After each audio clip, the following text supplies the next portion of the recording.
Extraordinary revelations that more than three-quarters of the British public feel the need to self-censor because of extreme levels of harassment. That's according to a new damning report from the government's social cohesion advisor, who says we must tackle the culture of extremism or risk Britain's democratic freedoms. Because if we don't do something about this growing phenomenon, and let me be very clear, from our polling, 60% of the public think this has got worse in the last 5 years. If we don't do something about this, I'm afraid we will see an erosion of these precious democratic rights and freedoms of our country. That is something that we cannot tolerate. This is what marks us out as different to authoritarian countries, for example, our plural democracy, the right to free speech, the right to exercise our democratic rights and freedoms as citizens. And it's the government's responsibility to ensure that those rights are protected. Well, Dame Sara Khan has made 15 recommendations, including an exclusion zone for protests outside school. This follows the case of the Yorkshire teacher who was forced into hiding after showing an image of the Prophet Mohammed in class. Her findings come amid growing concerns for politicians' safety, amid rising abuse over the Israel-Hamas conflict, with MPs being given bodyguards for protection.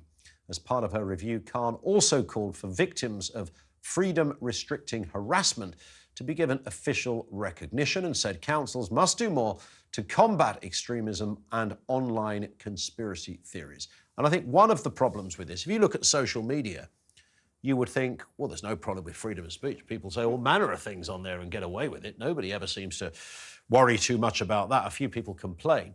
So there's kind of a story of many factions, I think, to this. And to me, the big area that first alerted us to it, because we've been talking about this for a couple of years, was the Batley school teacher who suffered the most horrendous abuse outside of a school in broad daylight. People praying for this guy's blood, essentially, saying he should go to jail.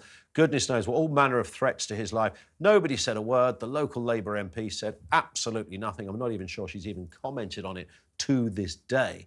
But that's a classic example of what this report is really about, Esther, that gets to the kind of heart of where... And, of course, the transgender issue with sports people as well is another big flag on this one as well. That's very true, but unfortunately, I don't think this is something that can be rectified with government policy, like exclusion zones and all of that.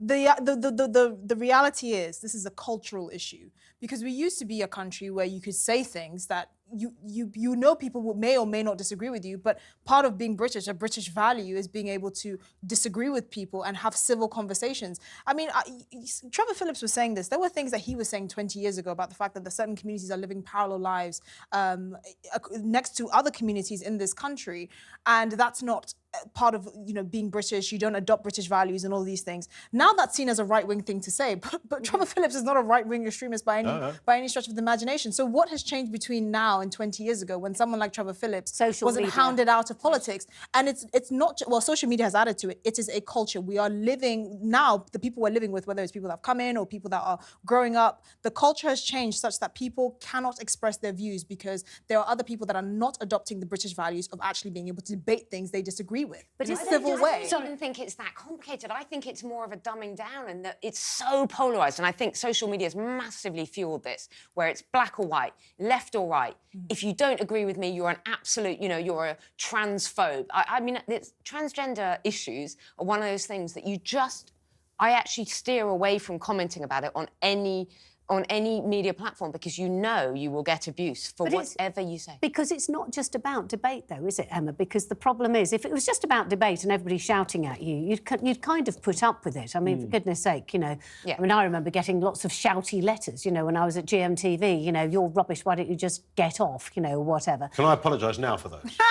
Also, why did you send me those big green underpants wrapped round a bag of M&Ms? I heard that was your favourite colour, that's all I can say. Anyway, but what I was going to say is, the thing is, I wasn't particularly threatened by that. That did not actually make me scared. In fact, I generally shared out these things, and I used to write sort of, you know, what I considered to be amusing letters back. The problem with this now is that it's not about debate, it's about fearing for your life. And the problem is that we now know enough people who have actually had their lives taken for what they said and what they Professionally believed as well. in. There are That's what I'm talking about. repercussions. It's Professionally. not even just in your personal life, your friends, Yes, professional and everything else, excommunicating you. and it follows you, and that's the problem. Is that social media?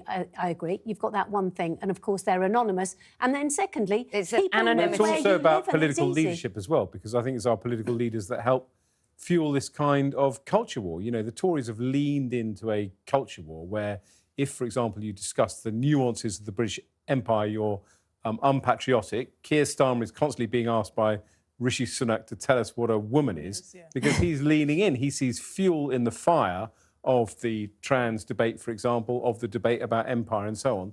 So political leaders should occasionally stand up and say, actually, I may disagree with that person, but that person has a right to that opinion, and it's an issue that has to be debated in a nuanced way. We have all these very, as you say, black and white issues And Mm. where... both of the issues you brought up are really quite nuanced. We can talk about empire, we can talk about slavery, we can talk about this stuff, and what we did in the past was wrong, but we are in a new era and we can learn from it and things like that. But there is no nuance now. No, and It that's is- the... we've- But we've- who is, either we- who is this aimed at? Because this comes from the top, doesn't it? I was reading a story today. There's a Scottish Tory MSP,